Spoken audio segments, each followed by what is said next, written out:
Hola. Tiene apagado su Sí, micro. tenía apagado el micrófono, no lo había visto.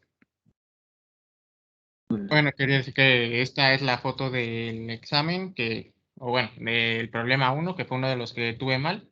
La elección estuvo bien porque era la evaluación de los polinomios en 1 es 0, y lo que hice fue que, como daba 0, entonces iba a ser linealmente dependiente porque la definición es que diera 0 la suma, pero era muy simplificado y eso no servía. Así que la solución, usando el corolario 1, que dice que si W es un subespacio propio de un espacio vectorial de dimensión finita B, entonces W finita y dimensión W es menor a la dimensión de B. Curiosamente son las mismas letras que se usan en el ejercicio.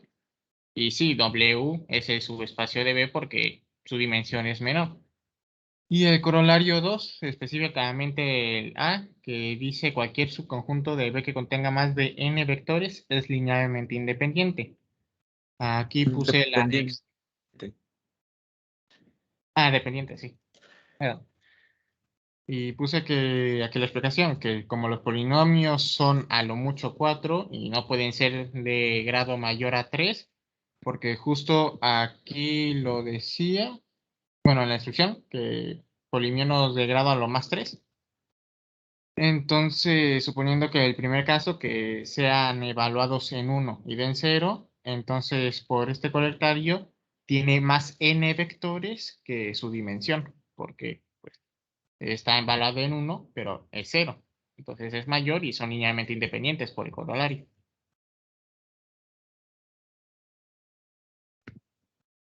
De ahí me salto al problema 3. Curiosamente el 2 sí lo tuve bien.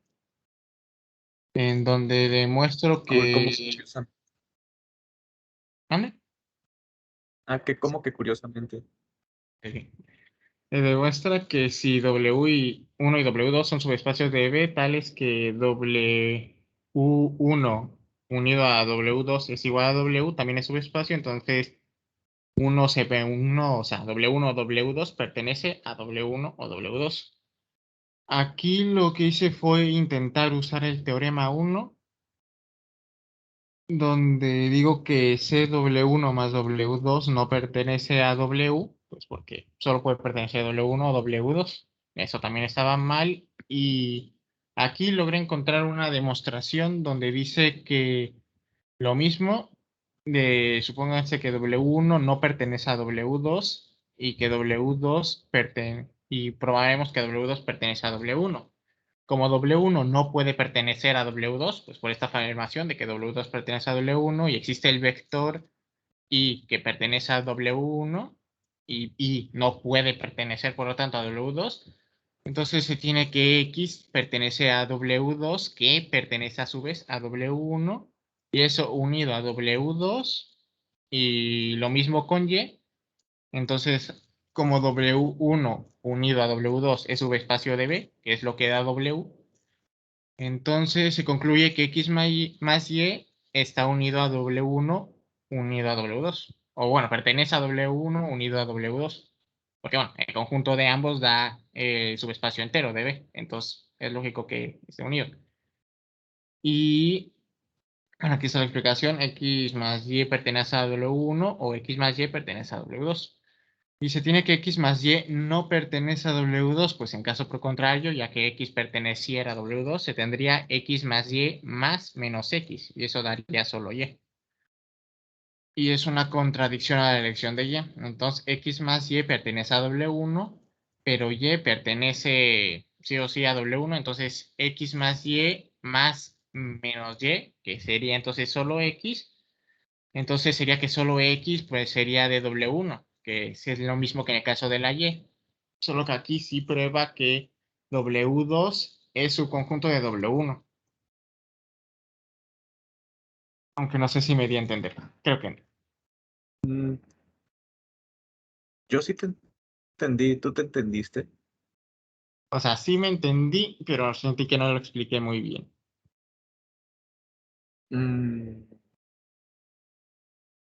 A ver, preguntemos.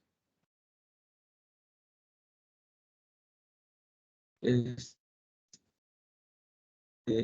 ¿Alguien tiene alguna duda de esta demostración?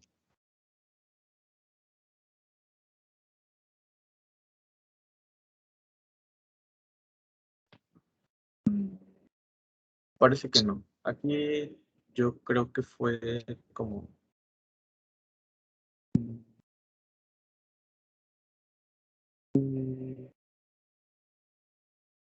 checar que si no pasaba una cosa, pasa otra. En el caso sí. Bueno, la demostración o la sugerencia de la demostración que yo proponía era que contradijeras que no puede pasar ninguna situación. Aquí estás como si fuera una de esas de las sugerencias parciales. ¿Por qué? Porque aquí estás diciendo que si no pasa una, pasa la otra. En la sugerencia que yo les di es que no pasaba ninguna. Eh, de hecho, lleva la misma idea. Entonces, no. Yo siento que. Yo siento que quedó claro y que en todo caso podrías tratar de explicarla de nuevo. Pero si te da tiempo, a ver, ¿puedes continuar? Bueno, de aquí salto al problema 6. Tendría que haber hecho el 5, pero ese sí no le hallé la solución a tiempo, así que mejor me fui a lo seguro que este sí la sabía más o menos. Ok.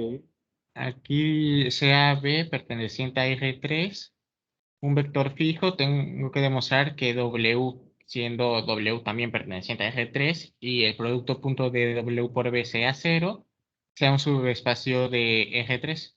Aquí lo que intenté hacer es demostrar cada una de las propiedades, pero sí se me había olvidado que ya existía un teorema para bajarse todo eso, que era el teorema 1, que decía que la multiplicación por una escalar W más otro vector que sea perteneciente al mismo sería prueba suficiente para que sea subespacio. Así que aquí lo describo que W es un subespacio de B y por el teorema 1 cualquier C A más B, siendo ahí B vectores de W y sea una escalar. Entonces, o sea, aquí yéndome directamente al producto punto, tengo que A más B, bueno, aquí primero no digo el producto punto, solo pongo las cosas. A más B, que es su conjunto de W, y C A más B también pertenece a W. Entonces, CW por el producto punto de B debería de dar 0.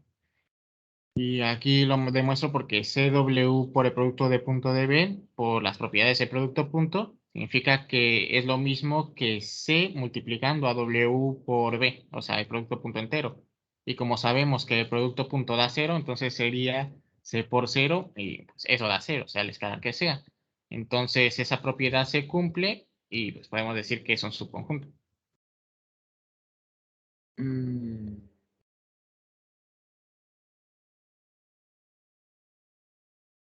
mm, Y bueno, esas fueron las que pude arreglar que sí me salieron. bueno, parece que hoy un como detalle en cuestión del orden lógico.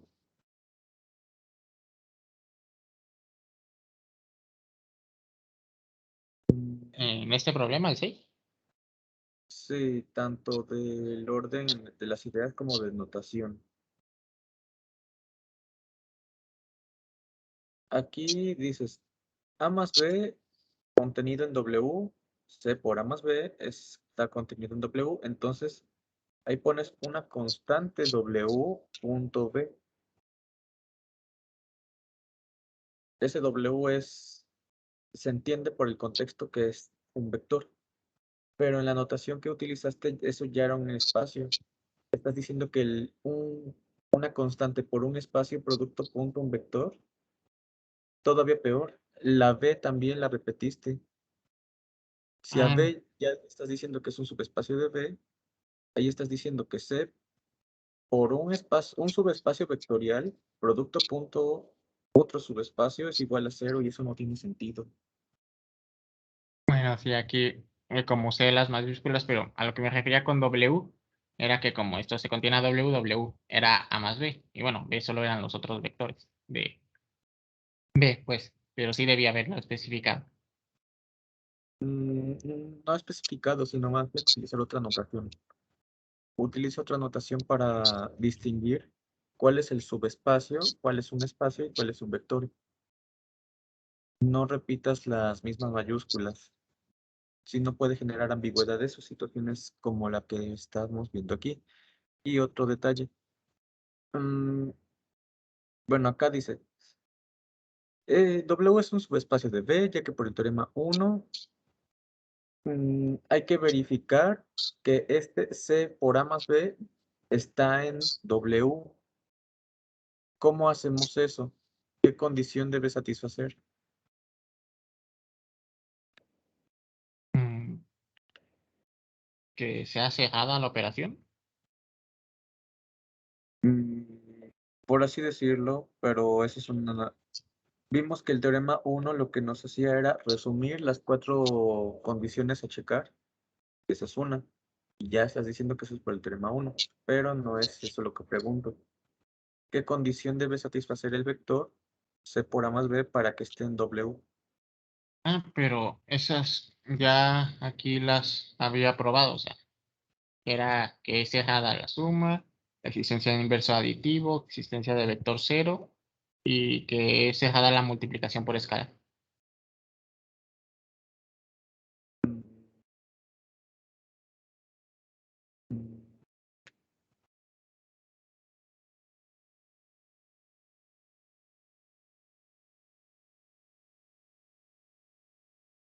mm, Si eran esas. Es que, checa, la corrección que tenías que notar es que aquí dices en la segunda línea que tienes el lápiz, ya estás dando el producto punto, ¿m? De un vector W que vive en lo que quieres demostrar que es un subespacio, ¿no? Ujú. Checas que un elemento ahí debería ser de esta forma.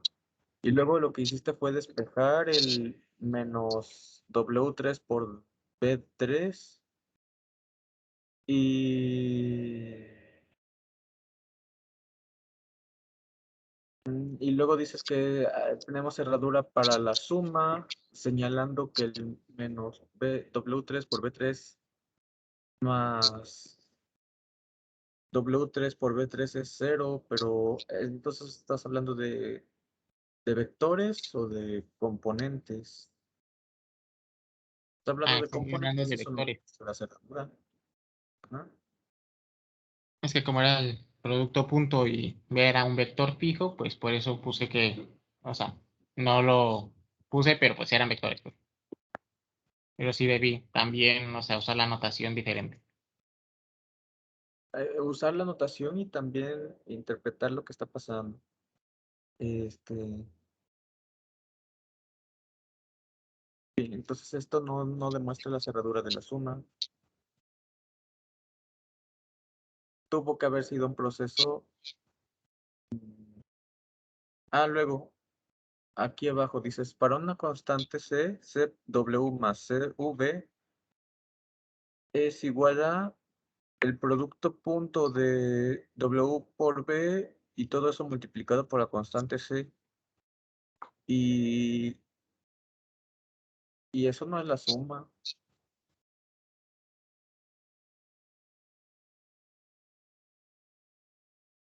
¿sí? Ajá. A ver, estoy pensando. A ver, no recuerdo muy bien qué hice ahí.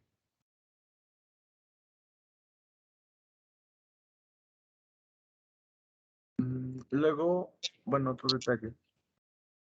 Considera un caso específico donde el vector fijo V fuera cero, un poco más arriba. Y luego dices, un producto punto de ese vector V fijo con un W cualquiera, eso es cero. Pero eso no demuestra la existencia del vector cero, ya que quien era fijo es el V, el que está variando es el W.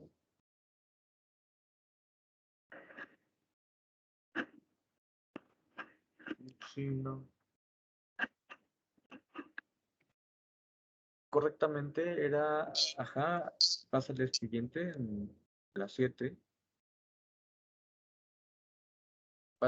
La diapositiva 7. Ah,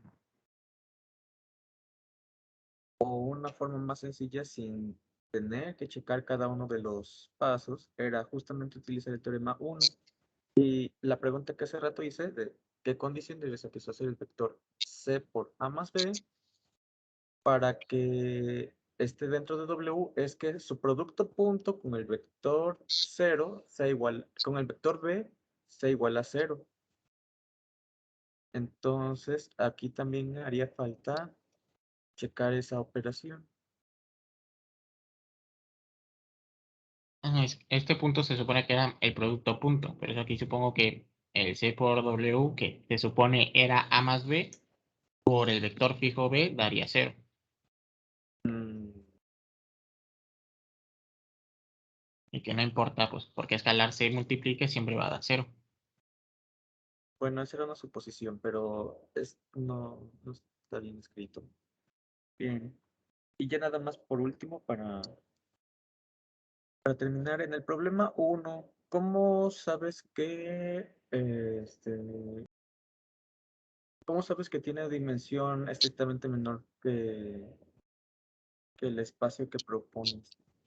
Ah, porque se evalúa en 1, pero da 0. O sea, por la Sí. afirmación. eh, es-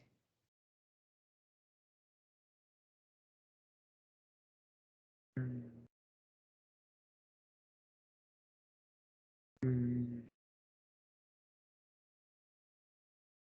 no, es que lo que tienes aquí no lo justifica.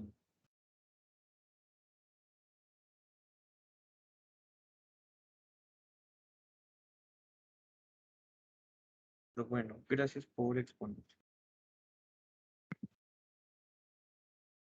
Este,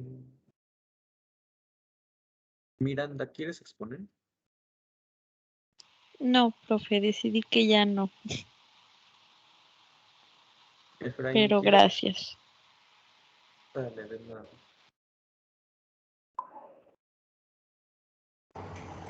Sí, le había dicho que pues se había corregido el 2 nada más. Sí, bien que me equivoqué. Entonces, ¿podrías poner ese? Bueno, ¿alguien más quiere participar?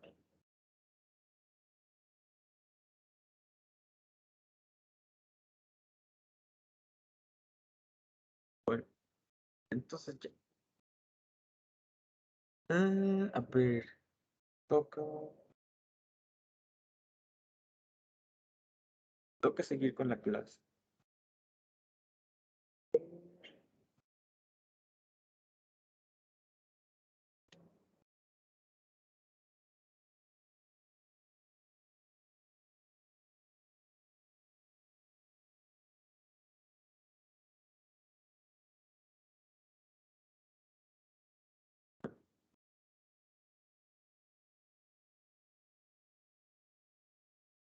Mm, no sé si ya checaron el libro o los problemas de tarea, que es prácticamente lo mismo.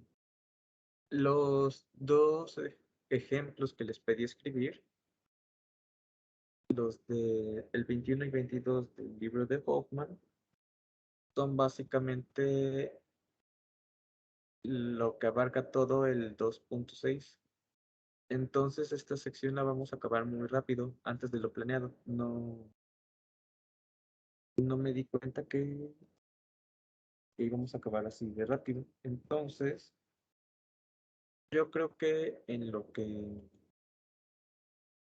vemos estos temas, hoy vamos a acabar el 2.5, que también está como algo inmediato.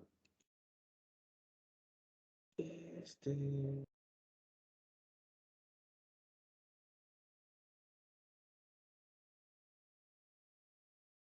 Después vamos a ver, pues justamente el 2.6, que yo les recomiendo vayan a la par de lo que va pasando, como pues escribiendo todo eso. Y después vamos a mudarnos momentáneamente al Grossman a realizar ejemplos o ejercicios de los que tienen ahí en la tarea. De los primeros no, de los de en medio, la lista de en medio, que creo que tiene como 15 problemas. De los de cambio de base, esos son muy importantes que los veamos. Entonces, a ver.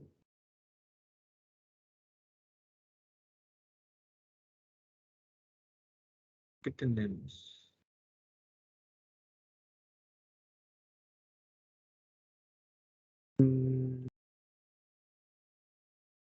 ¿Dónde es esto? Ah.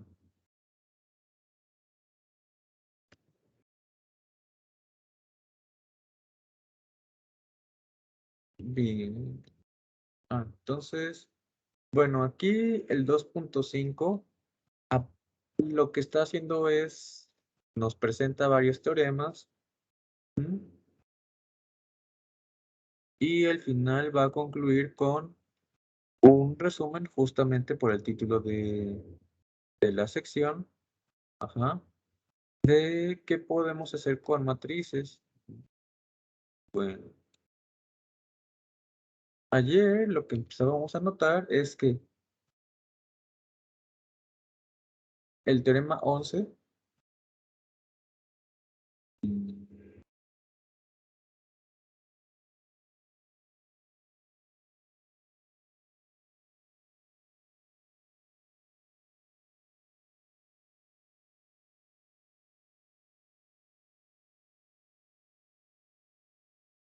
sean m y n enteros positivos, ajá, en un campo, y supongamos que W es un subespacio de Rn.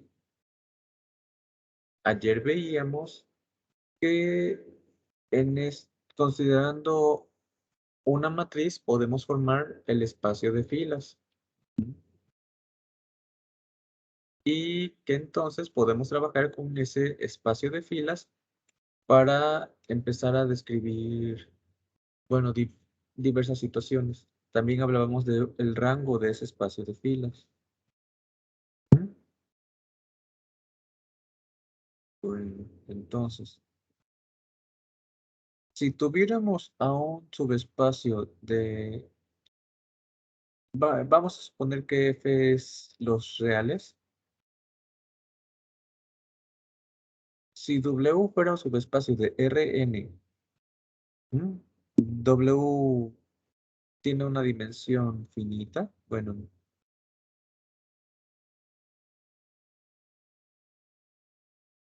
finita y también acotada por M, la M dada, entonces podemos formar una matriz escalonada reducida que nos describe cómo está funcionando este W.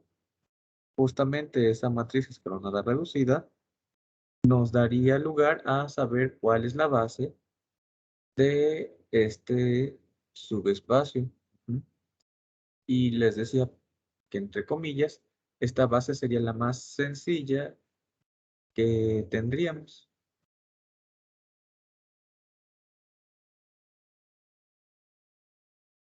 Y bueno, por aquí está toda la demostración. Es constructiva, no la vamos a ver.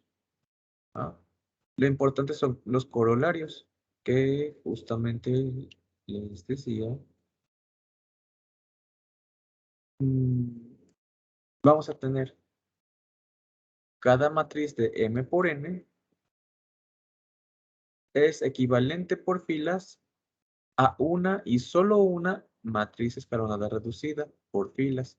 Bueno, esto no parece corolario de lo que acabamos de ver. Más bien parece de teoría de matrices. Pero, bueno, considerando esto,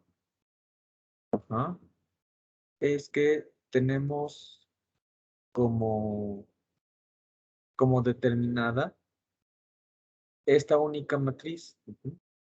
Esta matriz que nos daba la información para el W es única, o sea, no hay otra forma, entre comillas, más sencilla de dar esta matriz. que describa el W. Y luego, bueno, nos dice un corolario. O sea, A y B, matrices de M por N, sobre un campo. Entonces, A y B son equivalentes por filas, sí, solo sí, tienen el mismo espacio fila. En un teorema nos decían que si teníamos una condición, te daba la otra. Por aquí, el teorema 9, nos decían que las matrices que son equivalentes por filas tienen el mismo espacio fila. Lo que nos está diciendo el corolario es que si dos matrices tienen el mismo espacio fila, es porque son equivalentes. ¿Mm? O sea, como que nos está dando el regreso. Esto no. Esto mucho.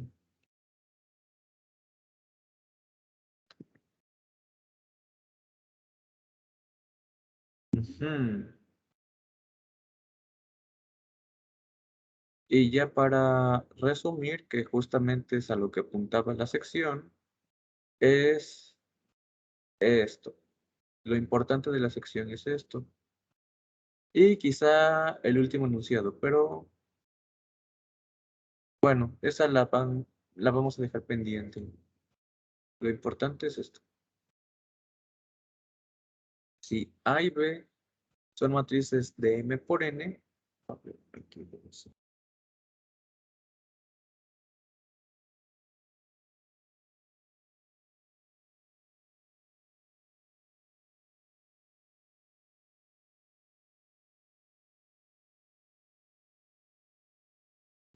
si A y B son matrices de M por N, vamos a decir que A y B sean elementos de las matrices M por N con componentes reales. Ajá, no hay pierde. En general aquí es cualquier campo. Entonces son equivalentes. Entonces son equivalentes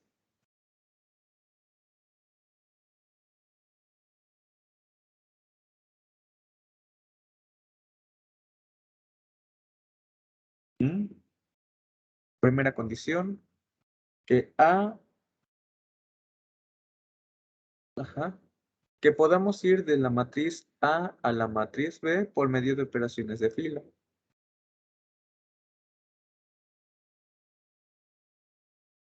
A y B son equivalentes por filas. La condición 2 es que, ajá, el espacio de filas de A y B es el mismo. O sea, si A fuera de esta forma,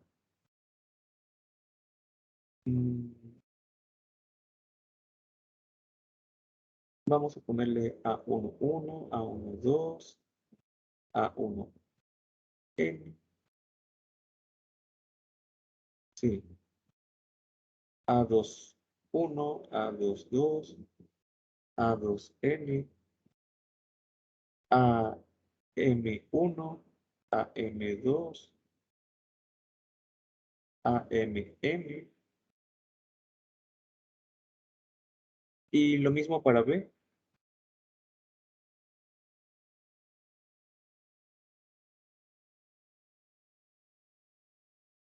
B11, B12, B1M, BM1, BM2, BMN.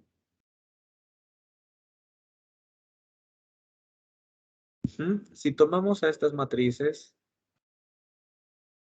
entonces, la condición 2 nos dice que tienen el mismo espacio fila, o sea, lo que generan los vectores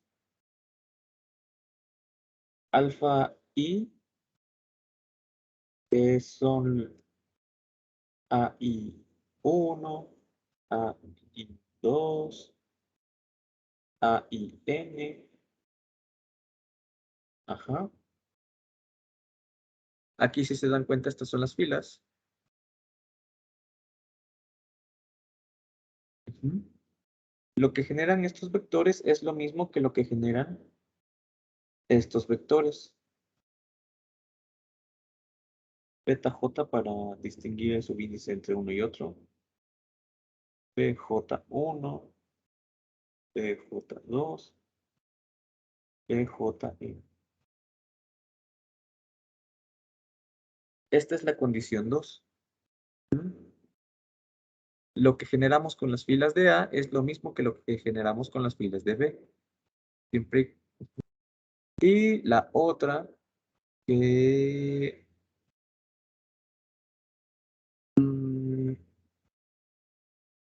ahorita no lo va a aparecer tanto, pero tiene un comportamiento, más o menos se los decía ayer, que esta condición 3 se está comportando como la descripción de la matriz de cambio de base. Y es que podemos cambiar la base de un lado a otro. Ajá. Aquí estamos hablando en matrices. Ajá. No nos estamos metiendo directamente con bases o con otro tipo de conjuntos en específico de diferentes espacios vectoriales. Pero en los espacios vectoriales vamos a poder verlos como si tuvieran su sentido en matrices. Y ya interpretándolos como matrices es que aquí esa matriz P es esa de cambio de base. Nos dice, tú puedes cambiar la base de un lado a otro. Entonces aquí.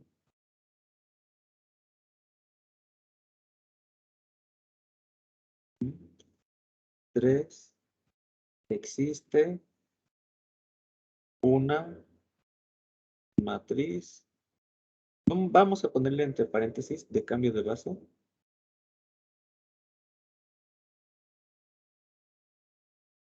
Una matriz invertible. Ajá. P tal que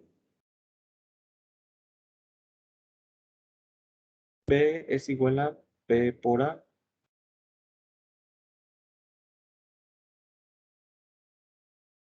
P es de M por N.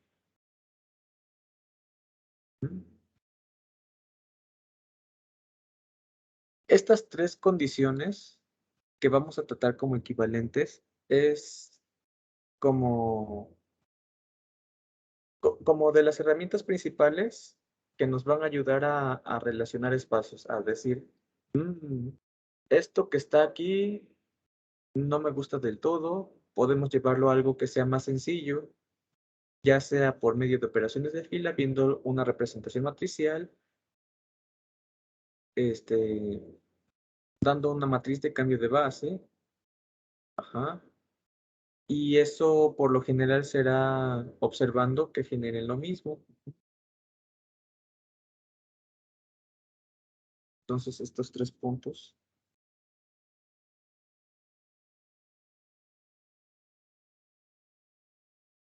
Uno.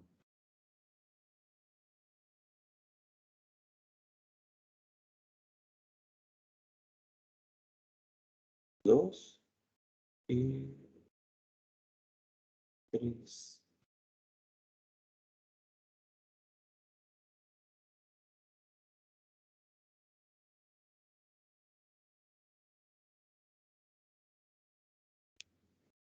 Y ya por último nos dicen de una cuarta equivalencia.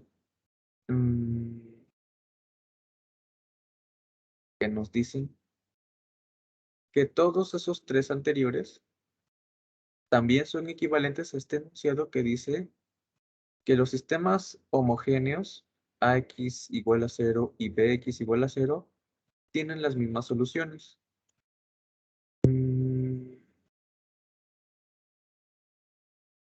Sí, también se le va acercando.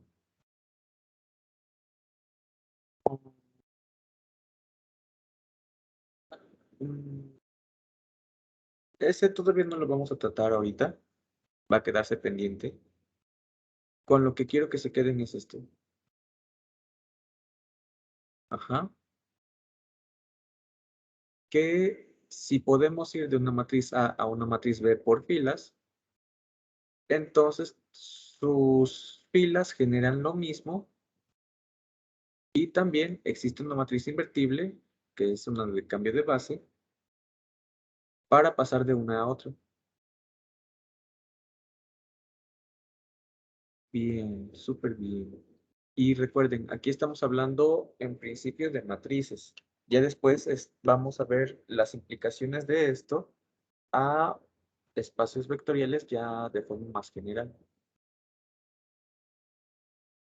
Mm, Bien. ¿Hay alguna duda?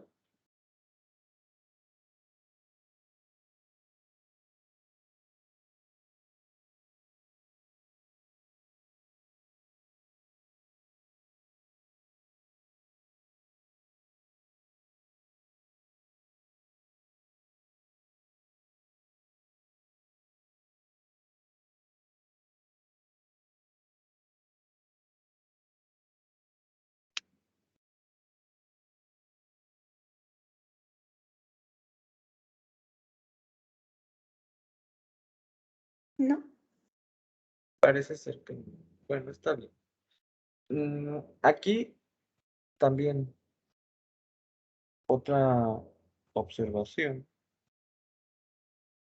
es que estamos hablando de matrices M por N, o sea, matrices de cualquier dimensión. Lo interesante va a pasar cuando tengamos bases. Ujú. Las bases van a producirnos arreglos. Ajá. Por ejemplo, una base para Rn o R2 está formada por dos vectores, entonces vamos a necesitar dos filas, ujú, para cada una de las dos coordenadas. Entonces, considerar bases nos va a generar aquí matrices cuadradas.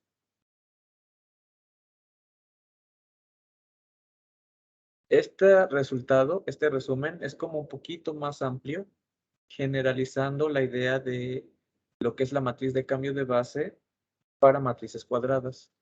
Nos dice que esto también puede suceder para cualquier dimensión.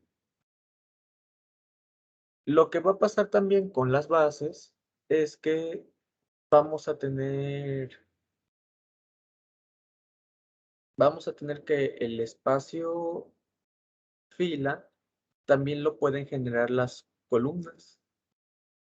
Vamos a tener esa equivalencia. Las columnas también nos pueden describir esta situación. Y entonces el rango fila, que llamaban por ahí, a la dimensión de este espacio generado, ajá, por aquí está, aquí arribita, acá, el rango de filas también será el rango de las columnas. Sí, sí, sí. Y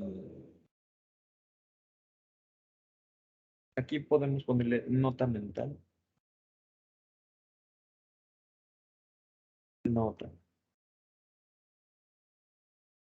Este resumen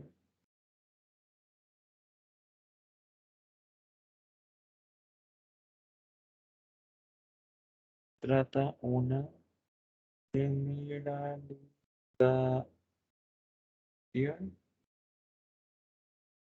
de las mm, propiedades de del cambio de coordenadas. Ok.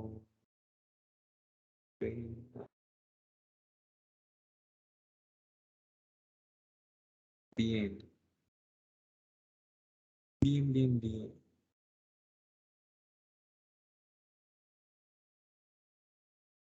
Mm. Luego entraría justamente a aplicar esto que ahora conocemos a, bueno, aplicarlo con el álgebra lineal. Aquí estamos hablando solo de matrices. Ahora hay que ver que, bueno, ya con este generado, ¿no? Ya empezamos a relacionar espacios y subespacios. Vamos ahora a realizar ejemplos justamente donde aplicamos esto. Nada más aquí para señalar también con equivalentes. Son iguales. Y, ajá. Y bueno, ya entramos con la sección 2.6. Aquí ya pueden empezar a tomar notas.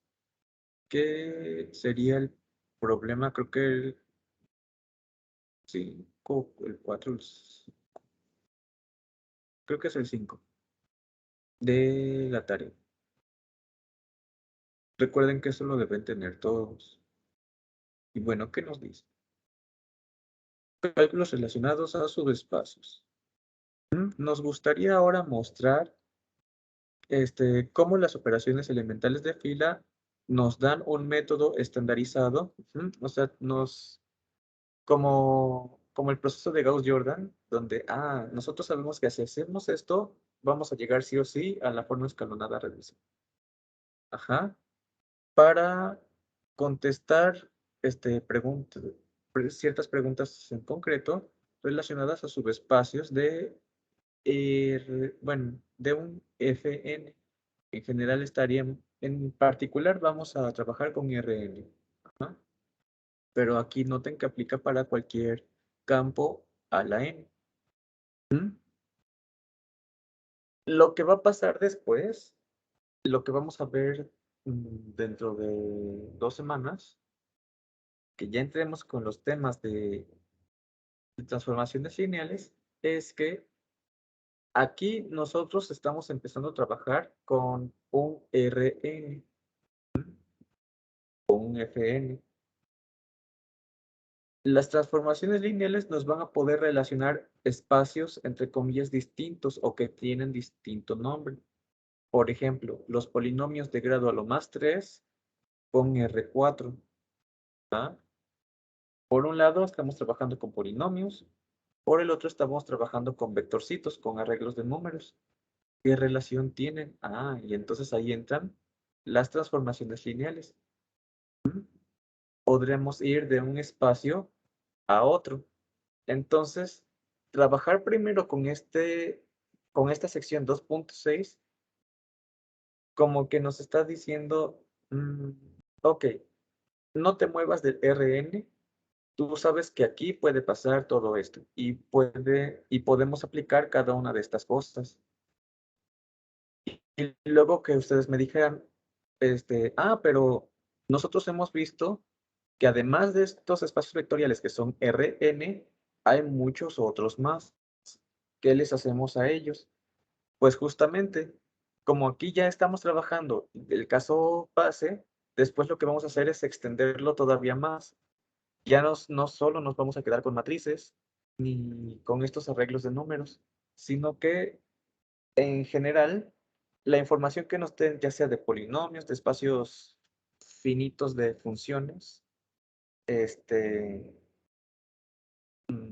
los mismos RNs, los de matrices, van a tener un comportamiento similar. Al principio del curso les decía que lo importante en el álgebra lineal es que estemos agarrando un conjunto con el cual podemos construir combinaciones lineales. Vamos a ver que de hecho esta propiedad de que tengan combinaciones lineales nos va a decir que en realidad siempre hemos estado trabajando casi con el mismo ejemplo, que nada más le cambiamos de nombre a las cosas. Ujú. Como que todo se va relacionando y así va creciendo la teoría. Bueno, regresando a lo que nos lleva en esta clase, es que vamos a empezar a trabajar justamente con estos FNs. Ajá, bueno, ya hemos obtenido los hechos que necesitábamos, que es justamente esta lista. Ajá, bla, bla, bla. Ajá. La discusión aplica para cualquier espacio vectorial de dimensión n sobre el campo F. Aquí es lo que les estoy diciendo. No, o sea, aunque apenas estemos trabajando con algo que parece así, de esta forma, un F a la n, en realidad esto lo vamos a poder extender aún más. Ajá. Vamos a poder relacionarlo con cualquier espacio vectorial de dimensión n, no solo con este. Ajá. ¿Y esto cómo lo vamos a hacer?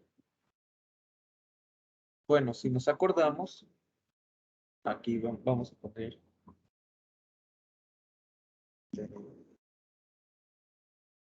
sección 2.6. Recordatorio.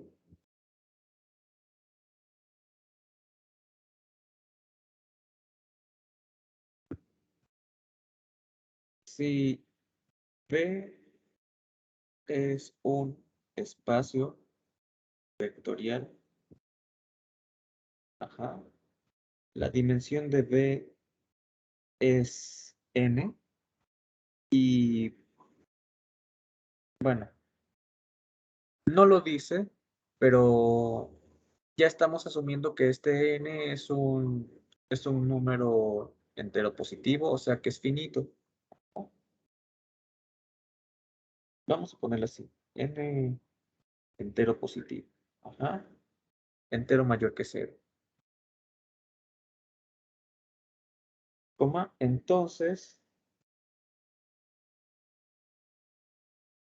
podemos expresar a, a- vamos a creo que como la siguiente. Aquí. B, no, después.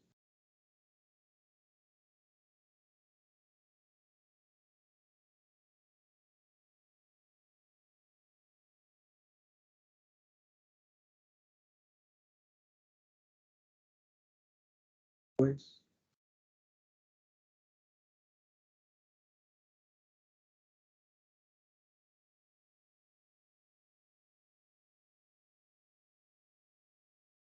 aquí.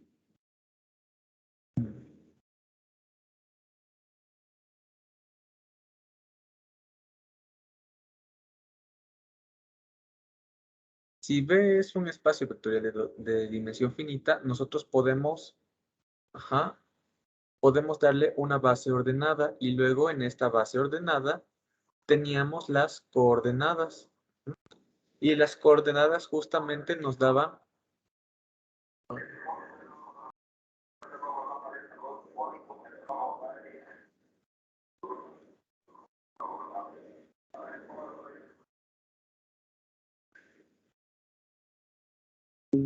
¿escuchan la propaganda?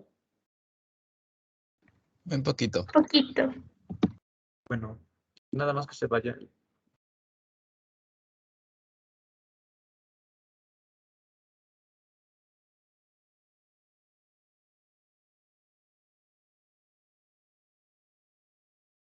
Ay, ¿qué estamos? Aquí.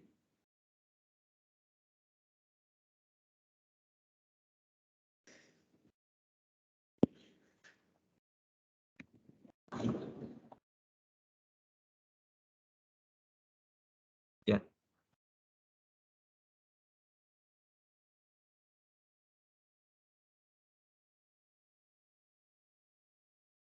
Bueno, recordatorio. Si B es un espacio vectorial de dimensión finita, entonces podemos expresar a B en términos de una base ordenada que, de modo,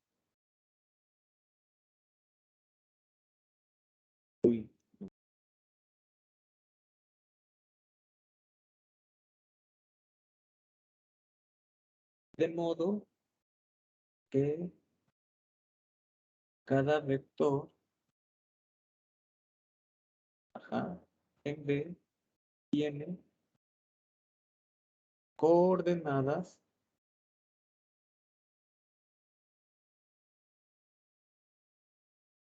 en B, Y bueno, teníamos cierta notación. B expresado, el vectorcito B expresado en la base B es cierto arreglo de números, x1, x2, etcétera, etcétera, hasta xn. Que esto nos decía, tomas a x1 y lo multiplicas por el primer vector que conforma la base. Tomas x2, no es el coeficiente, y lo multiplicas por el segundo vector que forma la base. Y así sucesivamente. Estos son coeficientes. Coeficientes que viven en donde nosotros estemos construyendo nuestro espacio vectorial. Aquí vamos a ponerle la nota. Eso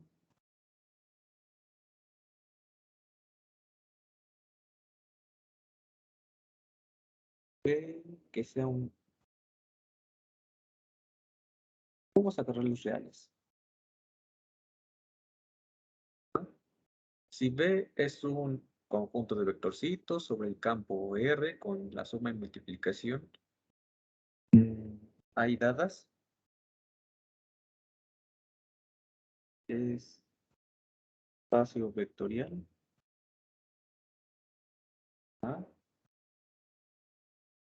Entonces, un vector en la base B va a tener ciertos coeficientes x1, x2, así hasta xn. Y estos coeficientes nos van a determinar la combinación lineal, la única combinación lineal, en la base B. Y luego que notamos que este arreglo de números, cada coeficiente vive en el campo. Entonces, si tenemos un número real aquí, dos números reales, y así hasta n números reales, entonces justamente este es un vector que vive en Rn. O sea, podemos ver a un espacio vectorial que se está comportando de una forma semejante al Rn. Aquí podríamos ir de los polinomios de grado lo más 3 a tener una expresión como si fueran vectorcitos en R4. Ejemplo.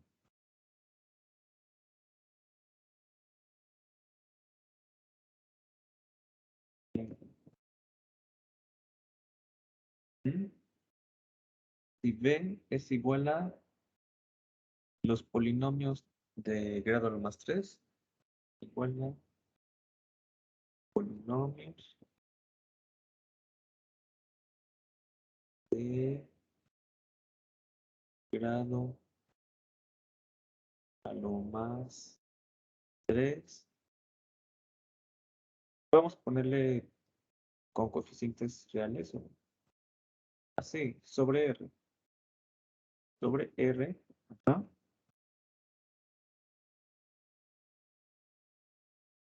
Y consideramos a la base. ¿Qué base les gusta para estos polinomios? La que vimos en... nada más que ahora vamos a indexarlas. P1 igual a x cúbica más 1, P sub 2 igual a x cuadrada más 1, P sub 3 más 1 y P sub 4 igual a 1 a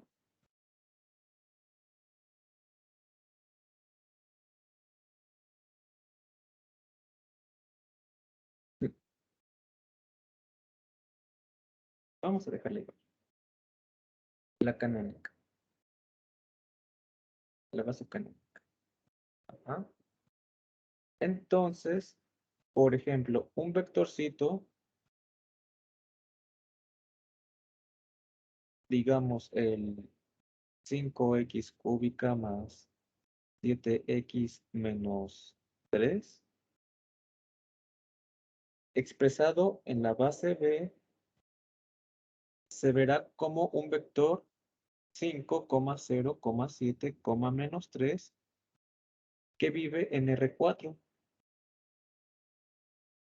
Esto es lo que está pasando o lo que nos está diciendo.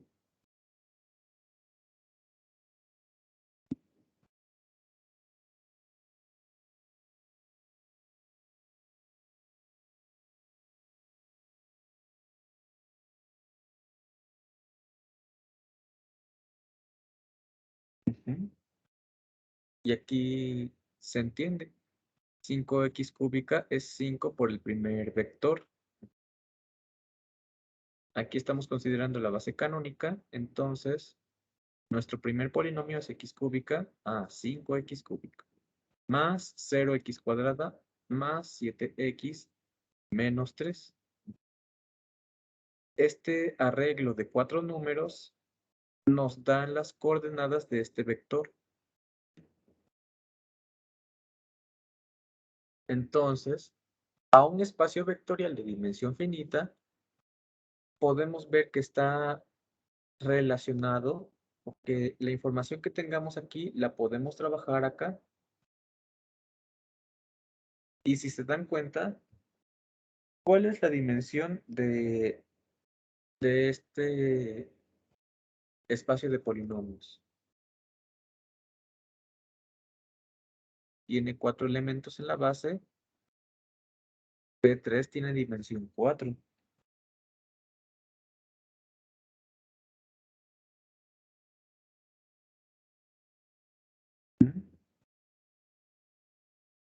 A la dimensión que tiene este espacio vectorial V, lo podemos relacionar con un R a la N, donde este N es el que se coincide con la dimensión del espacio.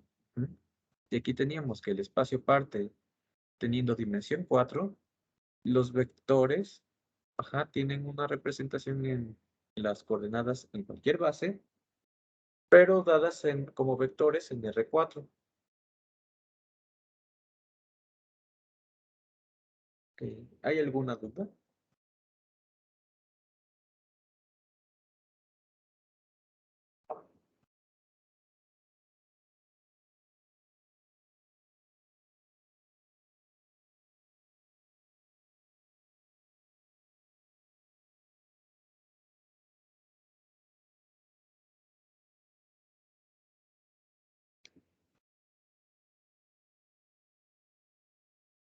No, profe. Parece ser que no. A ver. Vamos a ver.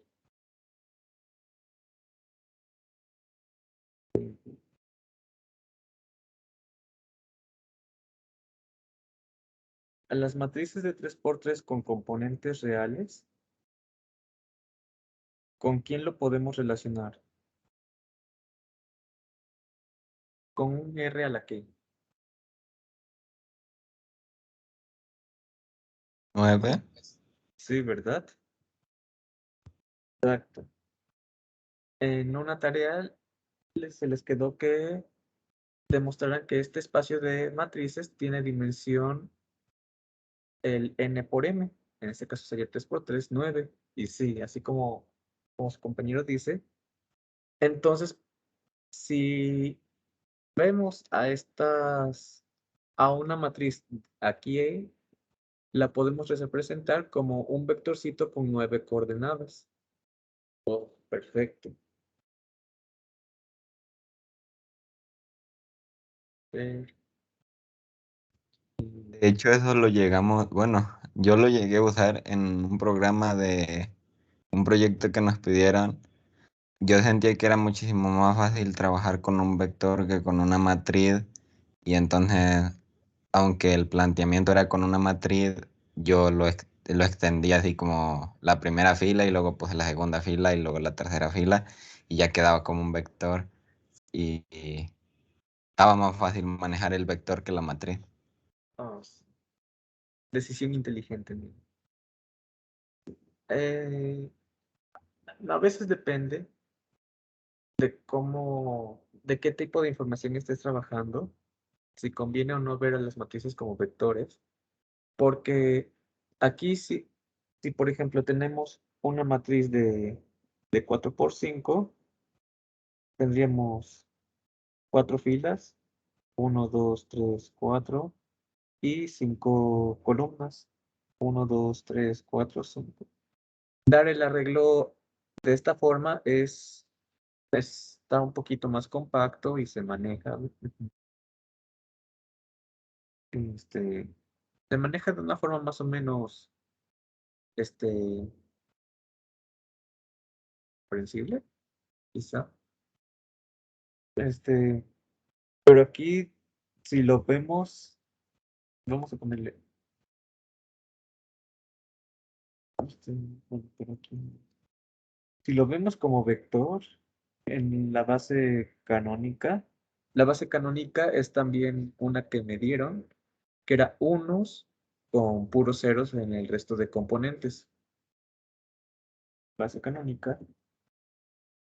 Esto se vería como 1, 2, 3, 4, 5 y bueno, aquí tendríamos que acomodar los 20 números que conforman a estas coordenadas.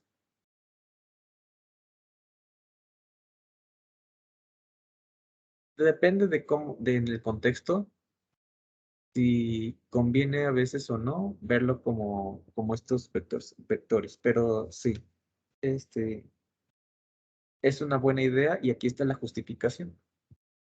Lo que hiciste, Neri, fue esto. 4 por 5 en R a la 20. ¿Qué más? A ver, bueno, con el de polinomios ya. Mm, Podríamos ver ejemplos de subespacios, pero no nos conviene, porque necesitaríamos ver las bases. Con esto vamos a quedar. ¿Y hay alguna duda?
¿No hay dudas?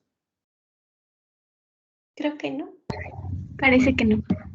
Parece que no. Está bien. Entonces, teniendo este recordatorio en mente,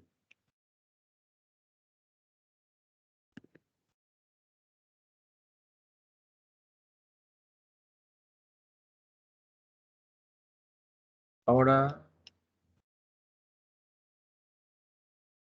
vamos a ver qué es lo que podemos hacer con la teoría que conocemos.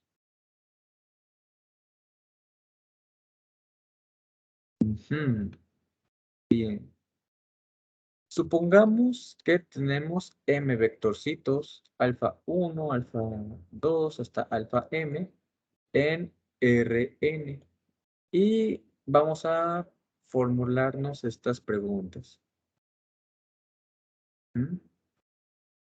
¿Cómo podemos determinar si los vectores alfa son linealmente independientes? Bueno, aquí ya teníamos una herramienta para una base.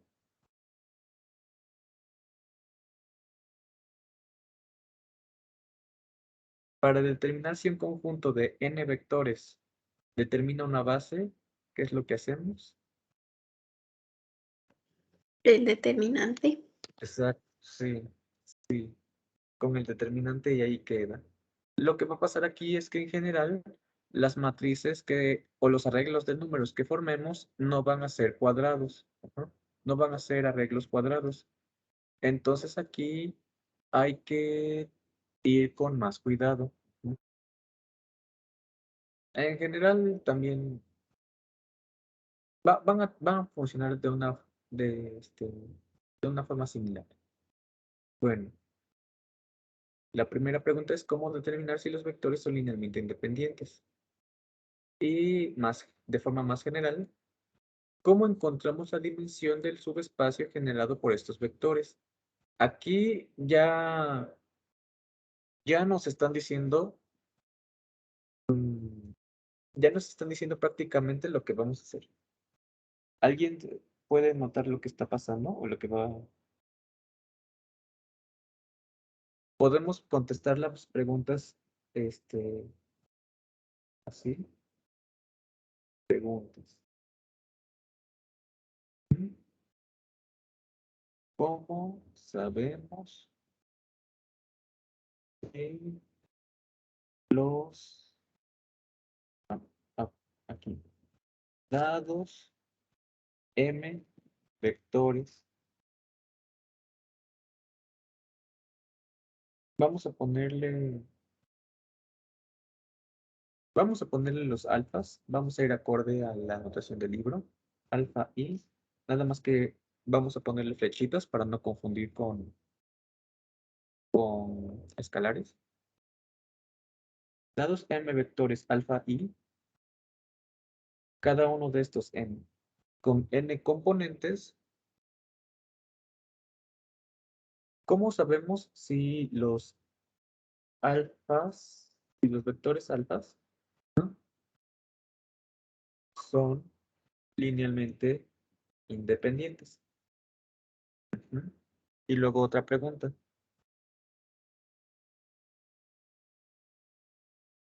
¿Cómo sabemos o cómo determinamos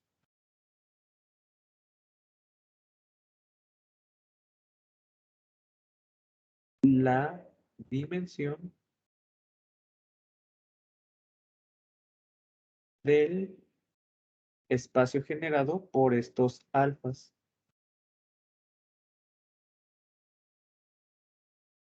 ¿Les suena algo similar?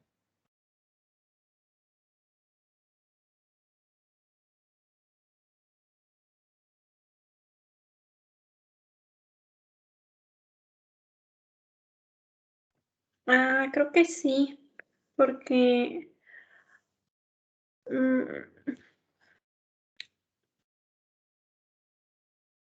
es determinar la dimensión de la base o algo Ah, así. ajá.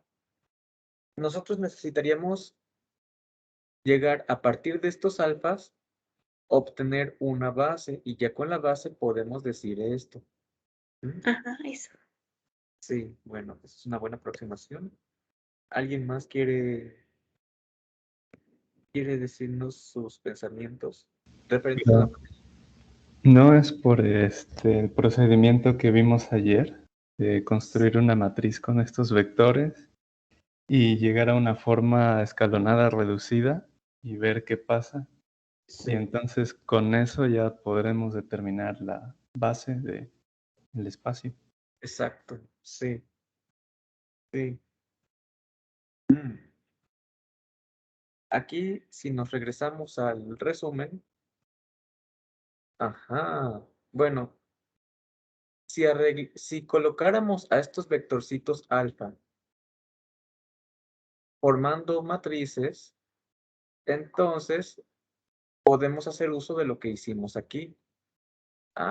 Ya acomodándolos en matrices, podríamos saber cuál es la dimensión de ese subespacio generado. O sea, nos están preguntando por el rango de filas de estas matrices.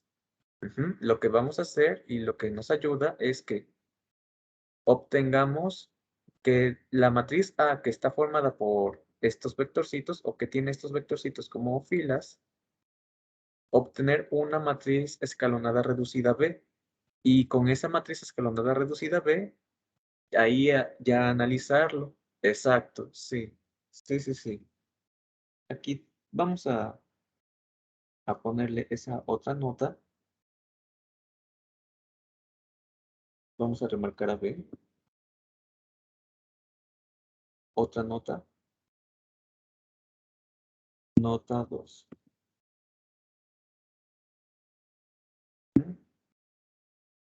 Lo conveniente es aplicar este resumen, estas equivalencias del resumen, aplicar las equivalencias con B escalonada reducida. Justamente eso es lo que nos va a ayudar.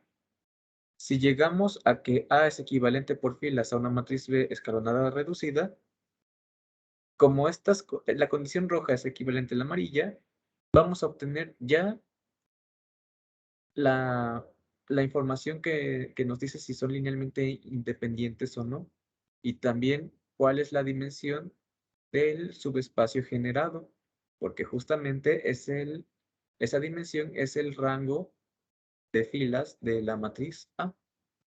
Mm, sí, sí, sí, sí. Y entonces, una pregunta ya más o menos la podemos ir contestando. Bueno, sí la podemos contestar. Vamos a ver en los ejemplos que sí podemos. Y también que sean linealmente independientes. Por ejemplo, si tenemos m vectores y llegamos a que la matriz escalonada reducida también tiene esos m vectores, entonces, como aquí en la escalonada reducida teníamos, por así decirlo, una base con m vectores, es porque los originales eran linealmente independientes. Entonces, aquí vamos a relacionar el 1 y el 2. Súper bien. Y si nos queda un vector de puro cero, significa que son dependientes. Ajá, que son dependientes. Exacto, sí. Y también que la dimensión va a ser estrictamente más chica. Sí, sí. Sí. Pero, nada reducida. ¿Qué color, mm, ¿Qué color asociarían para una matriz escalonada reducida?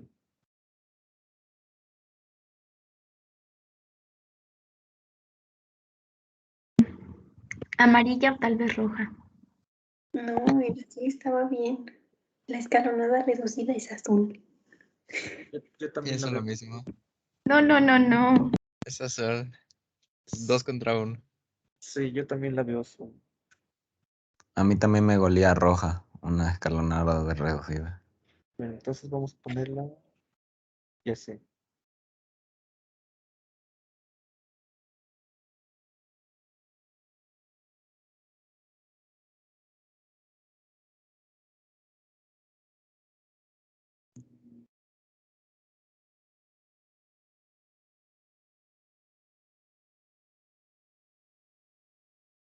Ese intento. Quedó bien.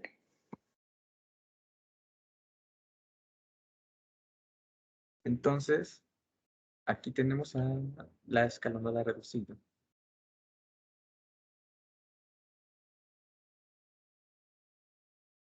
Bien. Y-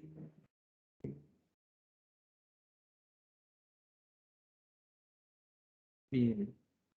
Entonces, vamos con la segunda pregunta. La segunda pregunta. Dados vectores beta en Rn, ¿cómo determinamos si estos vectorcitos beta son una combinación lineal de los alfas, de los vectores alfas dados? Es decir, preguntarnos si beta pertenece al subespacio que generan estos. ¿Mm? Bueno, ahí también tendríamos que hacer el arreglo con con las matrices. Ujú.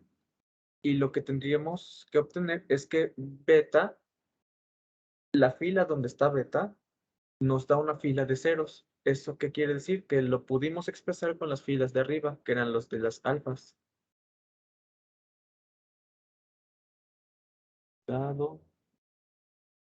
Dados, vector, es beta. Bueno, en general, si funciona con uno, funciona con varios. Ajá. ¿Cómo sabemos si beta pertenece al subespacio generado por los alfa y?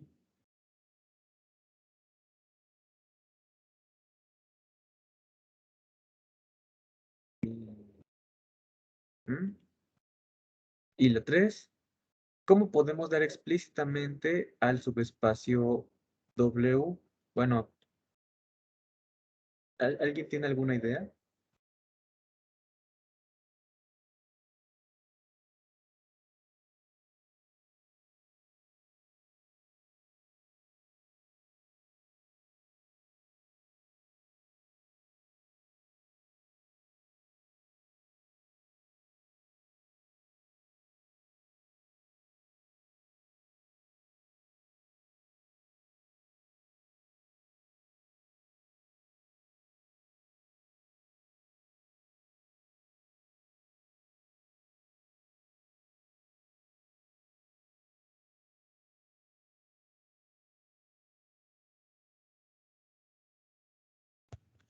Ahí se refiere ya a la reducida.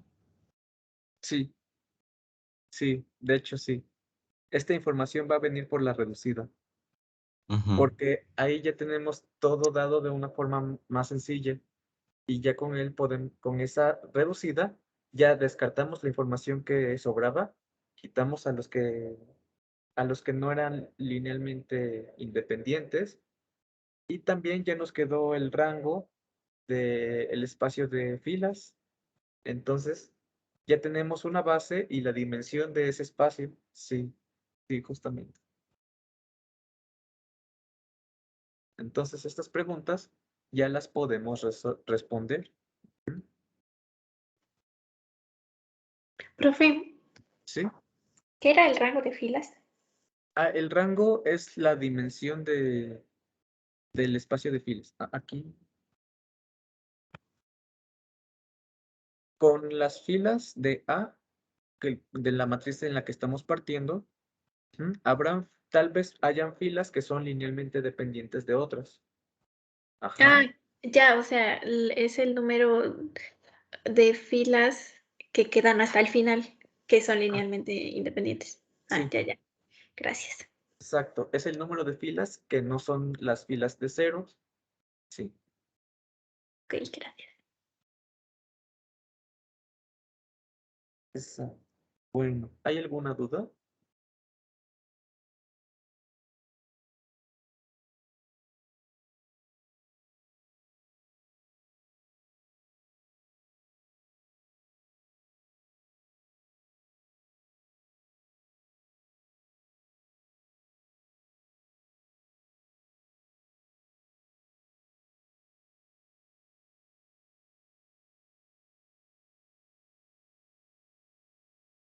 Bien. Bueno, parece ser que ahorita no. Pero si tienen dudas pueden decir. Bueno, aquí ya me empiezan a dar como un punto de vista más o menos abstracto, pero creo que no hace mucha falta repasarlo. O sea, es básicamente lo que yo les dije. Entonces, podemos saltarnos directamente al ejemplo 21. Ya si hace algo falta, que va a ser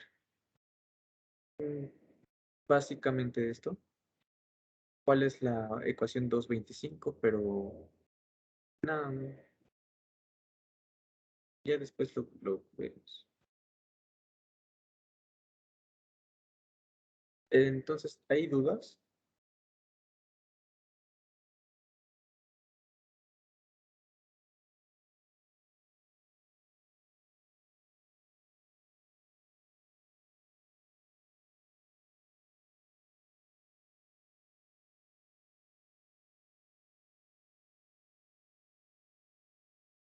Bueno, aquí vamos a ponerle respuesta.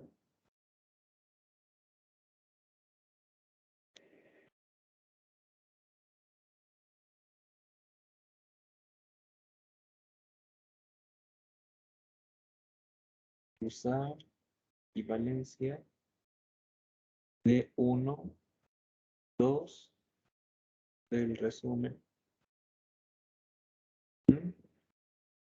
Para la pregunta 2, analizar el 2, el punto 2 del resumen, y el 3, el 3 también, es analizar la matriz B. La matriz B, la escalonada reducida.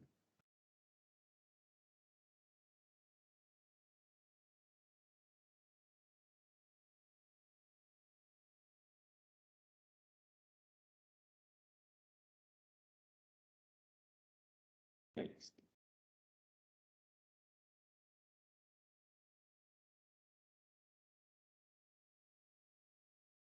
Bien. Entonces, yo creo que podemos acabar la clase por hoy. Ujú. Ya nos vemos el jueves.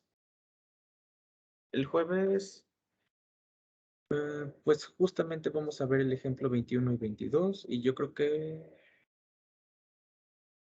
la siguiente semana vamos a resolver problemas del Grossman.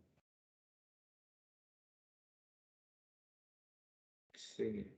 O también de la tarea si gustan. Bueno. Entonces, Bueno, pues ya hay que comer. ya se vayan, tienen media hora. Gracias. Aprecio. Gracias. Hasta Muchas luego. gracias. Nos Hasta vemos el luego. jueves.